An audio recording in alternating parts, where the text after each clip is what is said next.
Hello मेरे प्यारे बच्चों, आप लोग कैसे हैं? आशा करता हूँ मस्त होंगे, स्वस्थ होंगे और ज़बरदस्त होंगे। तो इसके पहले वाले क्लास में हम लोगों ने इंग्लिश ग्रामर में मीनिंग के कुछ सवालों को देखा था। तो मीनिंग की उसमें चर्चा हो रही थी, लेकिन आज इंग्लिश ग्रामर के हम लोग जो फंक्शंस होते हैं उनको समझेंगे। इंग्लिश ग्रामर से परिचय करेंगे, इंग्लिश ग्रामर की कुछ फैक्ट्स को जानेंगे जो बहुत ही महत्वपूर्ण होता है, उसको जानना भी जरूरी है। शुरू करने जा रहा हूँ इंग्लिश ग्रामर की जो फैक्ट्स हैं उनको। जैसे कि लेटर लेटर भी ज़्यादा जरूरी होता है कि लेटर आखिर कैसे कहते हैं। लेटर जैसे लिखा रहता है ना, ABCD, तो ये क्या है? ये भी तो एक तरह से क्या है, कैपिटल लेटर और स्मॉल लेटर में होते हैं, लेकिन लेटर आखिर होता क्या है इसको जानेंगे। जैसे कि हम अपनी भाषा से किसी भी शब्द को क्या करते हैं, अपने विचार या भाव को व्यक्त करने का एक माध्यम होता है। तो जब हम अपने किसी भी शब्द को या भाषा को या विचार को व्यक्त करने का कोई एक माध्यम होता है, तो जिससे एक अर्थपूर्ण ध्वनि निकले, यानी जो माध्यम, उसके माध्यम से अगर कोई अर्थपूर्ण ध्वनि निकलती है तो उसे हम क्या कहते हैं? वर्ड कहते हैं, मतलब लेटर कहते हैं।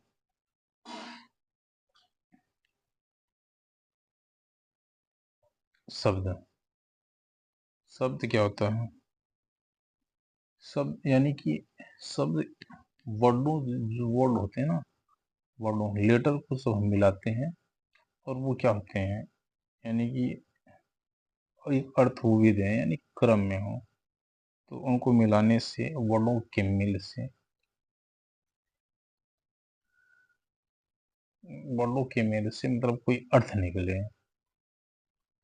हम कई वर्डों को मिलाएं और उसके बाद उससे कोई एक अर्थ निकल जाए तो उसे हम शब्द कहते हैं। जैसे कि मैंने कोई भी एक शब्द बोल दिया, जैसे कि मैंने बोला कि श्याम, वर्डों के मेल से SHYAM, इन सभी वर्डों को जो हमने मिलाया, तो मिलाने से उसको यानी कि एक अर्थपूर्ण अर्थपूर्ण हुआ, और उसके मेल से हमें क्या मिला?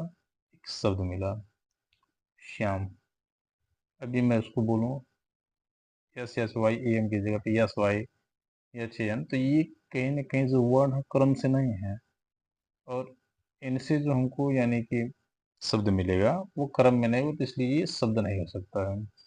शब्द तभी होगा जब यानी कि जो वर्ड होते हैं वो जब आपस में मिले और एक अर्थ दें, पूर्ण अर्थ दे, तो भी हम उसको शब्द बोलेंगे। स्पेलिंग स्पेलिंग किसी शब्द में वर्डों के क्रम को स्पेलिंग कहते हैं। किसी शब्द में वर्डों के क्रम को स्पेलिंग कहते हैं। जैसे कि वाई लिखा हुआ, तो इसमें क्या होगा? BOY। मैन लिखा था MAN, स्पेलिंग कहलाता है। और इसके बाद होता है सेंटेंस। सेंटेंस कई शब्दों को मिलाने पर एक सेंटेंस का निर्माण होता है, और वो जो शब्द होते हैं ना, वो भी क्या होते हैं? एक सिस्टमेटिक वे में होते हैं। सिस्टमेटिक वे में होते हैं।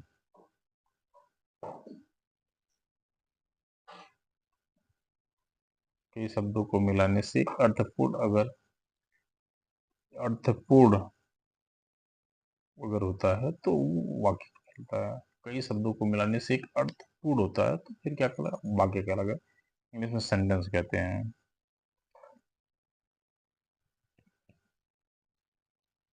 और हम समझ लेते हैं आर्टिकल्स। आर्टिकल्स कहते हैं आर्टिकल। आर्टिकल आर्टिकल एक इंडेफिनिट आर्टिकल होता है, डेफिनिट आर्टिकल होता है। इंडेफिनिट में ए और एन आते हैं, डेफिनिट में द आता है, क्योंकि द का प्रयोग किसी भी पूर्ण वाक्य के लिए किया जाता है। कोई पूर्ण चीज है तो उसके लिए किया जाता है। ए एन का प्रयोग तो सपोर्ट के लिए भी किया जाता है। पार्ट्स ऑफ स्पीच,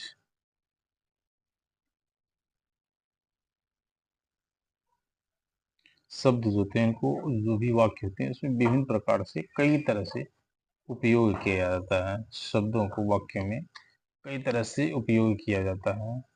इनके उपयोग करने के जो तरीके होते हैं उन्हीं को हम पार्ट्स ऑफ स्पीच कहते हैं। तो जो पार्ट्स ऑफ स्पीच होते हैं ना, वो आपके 8 प्रकार के होते हैं। एक होता है नाउन, नाउन। दूसरा होता है प्रोनाउन। तीसरा होता है एडजेक्टिव। चौथा होता है वर्ब। पांचवा एडवर्ब। छठवां प्रीपोजिशन। सातवां कंजक्शन। आठवां इंटरजेक्शन होता है। तो सामान्यतः अगर हम कहें तो जो इंग्लिश होता है ना, ये पार्ट्स ऑफ स्पीच के माध्यम से इसको हम बेहतर तरीके से समझ पाते हैं, क्योंकि इन्हीं को मिलाने के बाद, जैसे चीनी में अगर पानी में चीनी को मिला दिया जाए तो एक रस बनता है, शरबत बनता है, बहुत मीठा होता है। उसी तरह से पार्ट्स ऑफ स्पीच जो 8 इसके भाग हैं, इनको मिलाने से पार्ट्स ऑफ स्पीच बनता है और इसके माध्यम से हम आसानी से अंग्रेजी को बेहतर तरीके से समझ पाते हैं। तो आशा करता हूँ कि आपको वीडियो पसंद आएगा और अगला वीडियो इसके बाद। Thank you.